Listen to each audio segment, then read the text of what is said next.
안녕하세요. 결혼생활 4년 만에 남편과 이혼한 30대 여성입니다. 인정하고 싶지 않지만 아까운 청춘을 남편 같은 사람을 만나서 참으로 부질없이 보낸 것 같아요. 물론 눈에 넣어도 아프지 않을 우리 딸을 생각하면 엄마로서 이런 말을 한다는 게 미안하지만 처음부터 남편을 만나지 않았다면 우리 딸도 이렇게 이혼 가정이니 편모 가정이니 그런 소리 들으며 자랄 필요도 없었을 텐데 그래서 더 미안한 마음만 드네요. 솔직히 이혼을 결심하기까지 그 과정이 쉽지만은 않았습니다. 이혼녀라는 딱지를 달고 혼자 딸을 키울 생각을 하니까 눈앞이 캄캄했거든요. 남편한테서 양육비나 제때 받을 수 있을지 그것도 걱정이었고요. 그래서 비록 제가 안정적인 직장을 다니고 있기는 했어도 몇 푼이라도 더 받아내야겠다는 생각뿐이었어요.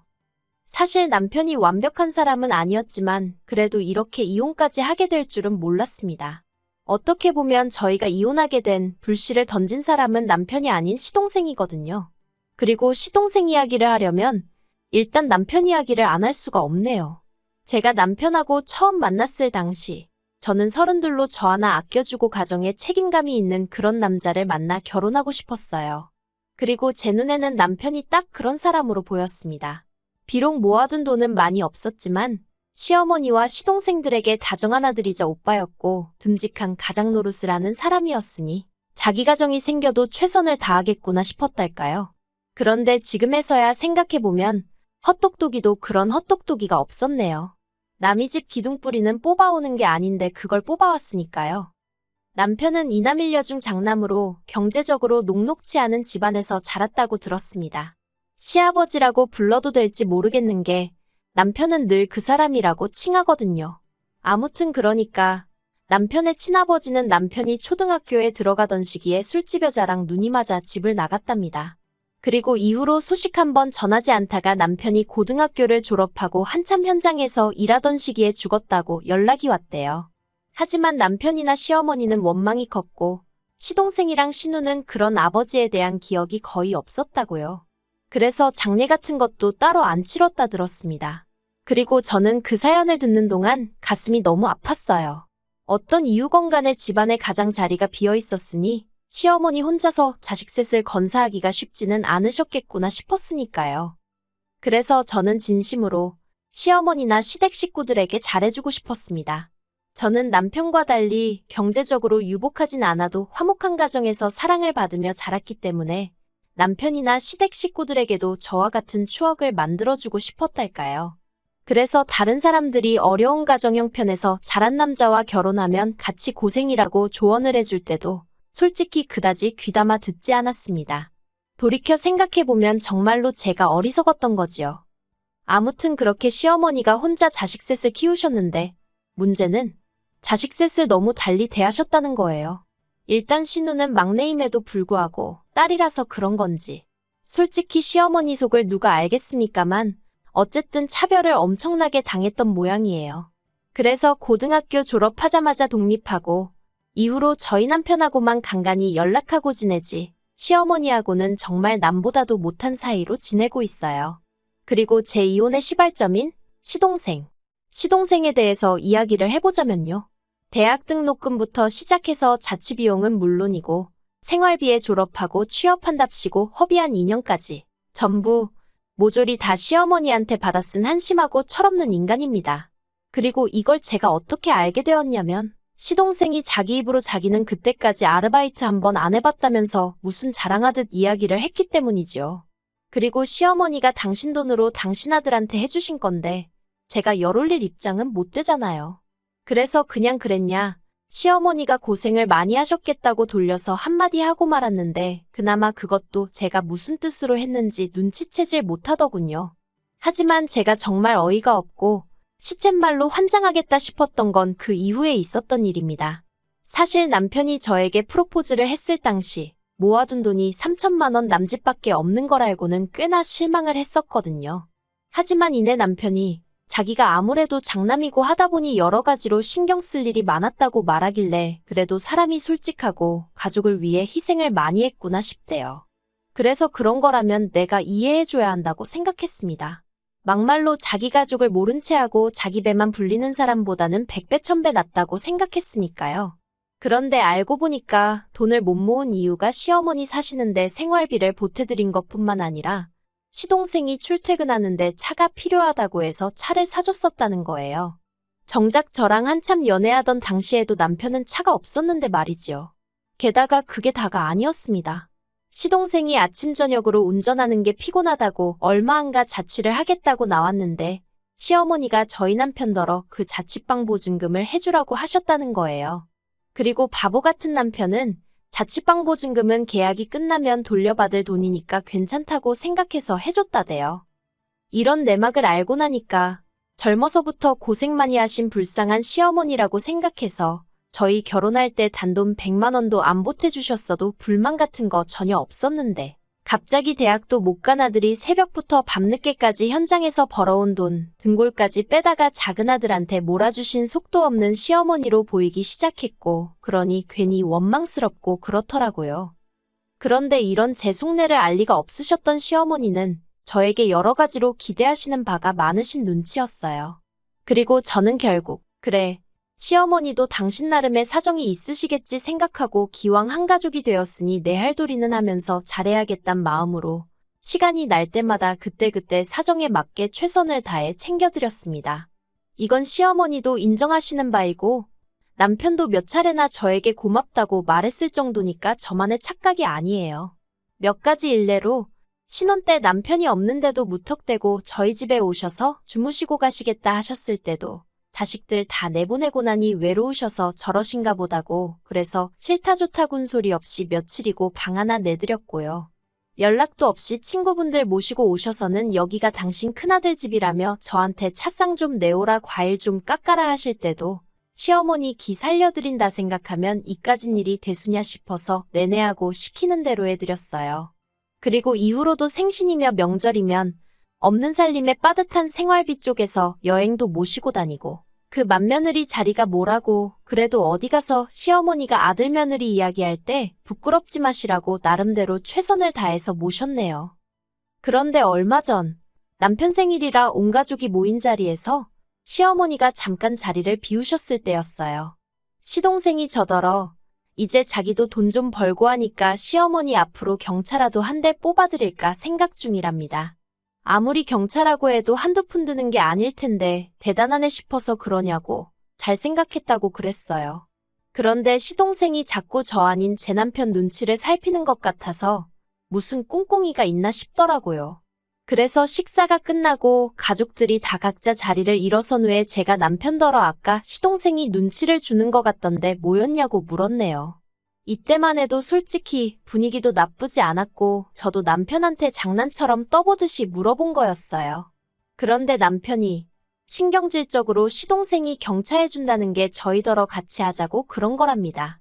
자기 반 저희 반에서 해드리자는 거였다나요? 어이가 없어서 그걸 왜 우리가 보태냐고 물었어요.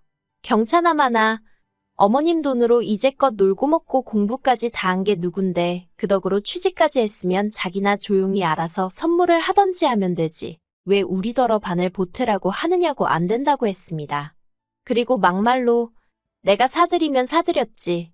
시동생 효도하는데 무슨 좋은 일 시킨다고 꼽사리 껴서 반 보태고. 그렇게는 하기 싫다고 했지요.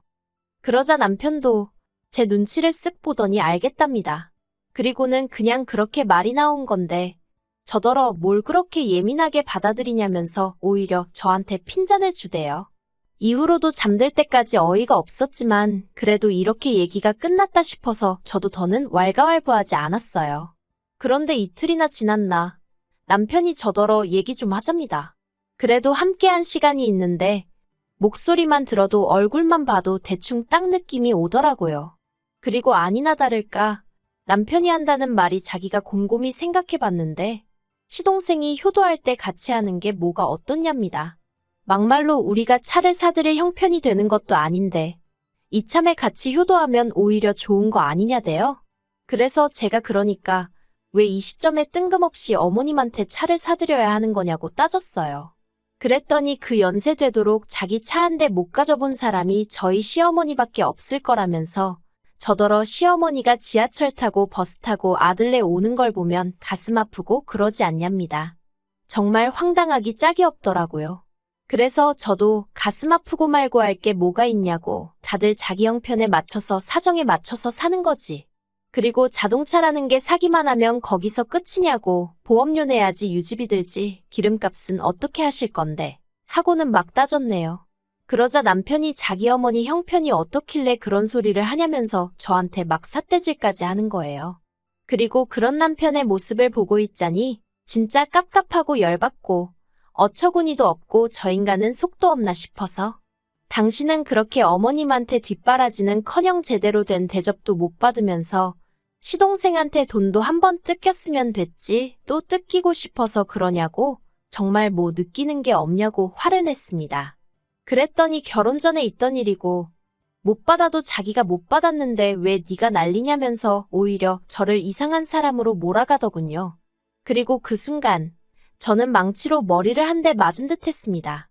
저는 남편과 제가 평생을 함께할 운명이니까 남편 일이 제 일이고 제 일이 남편 일이라고 생각했으니까요.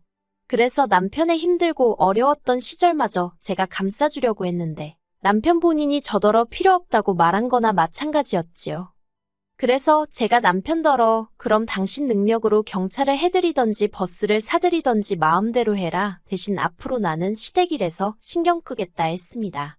나는 친정에 잘할 테니 당신은 당신 집에 잘하라고요. 그랬더니 남편이 자기는 일 때문에 바빠서 그렇게는 못한답니다.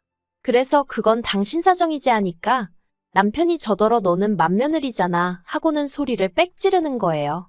그리고 그 순간 아, 이 인간은 내가 뼈 빠지게 며느리 도리하는 건 좋으면서 어쩌다 내 목소리 한 번 내는 건 용납이 안 되는가 보다 싶은 게 더는 이렇게 살면 안 되겠다 싶대요. 그래서 제가 남편에게 그럼 나는 이 집에서 뭐냐고, 어머님 비위나 맞춰드리는 사람이냐고, 그런 거면 더는 그 짓거리도 못하겠다고 이혼하자 했습니다. 그랬더니 남편도 한다는 소리가 그까짓 거 경차 돈반 보태는 거 1,000만 원이면 뒤집어 쓸 건데 그깟 돈 때문에 집안 분란을 일으키고 시어머니 가슴에 대못을 박았다면서 자기야말로 저랑은 못 살겠답니다. 저한테 너무 실망했다나요. 그리고는 한다는 소리가 이혼 소리는 제 입에서 먼저 나왔으니까 제가 위자료를 줘야 된대요. 우리 딸이 아빠 없이 자라게 된 것도 전부 다 저 때문이라면서 그 어린 애한테 너는 엄마 때문에 이제 아빠 못 보고 사는 거야. 그 소리를 몇 번이나 하는 게 아니겠어요. 정말 또라이도 저런 또라이가 있나 싶어서 결국 그 길로 애 데리고 친정으로 나왔습니다. 그리고 저는 바로 변호사를 고용했어요. 정말 다행인 게 제가 벌어오는 돈으로 아파트 대출 갚고 적금 들고 비교적 굵직굵직한 일들을 처리했고 남편 월급으로는 각종 공과금이며 생활비로 다 사라져버렸거든요. 남편이 세금이 어쩌고 하면서 먼저 그렇게 하자고 해서 그대로 따라준 건데 그게 저에게 도움이 될 줄 누가 알았겠어요? 덕분에 온통 귀찮은 자비는 남편이 도맡아 정리해야 하는 상황이 되었더라고요. 그 꼴을 보는데 얼마나 고소하던지. 그리고 결론부터 말하자면 결혼 생활 기간이 4년이라서 많이는 아니지만 그래도 위자료 500 받아냈습니다. 그리고 아이 양육비는 남편이란 작자하는 꼬락서니를 봤을 때 절대로 매달 받아낼 수 있을 것 같지가 않더라고요.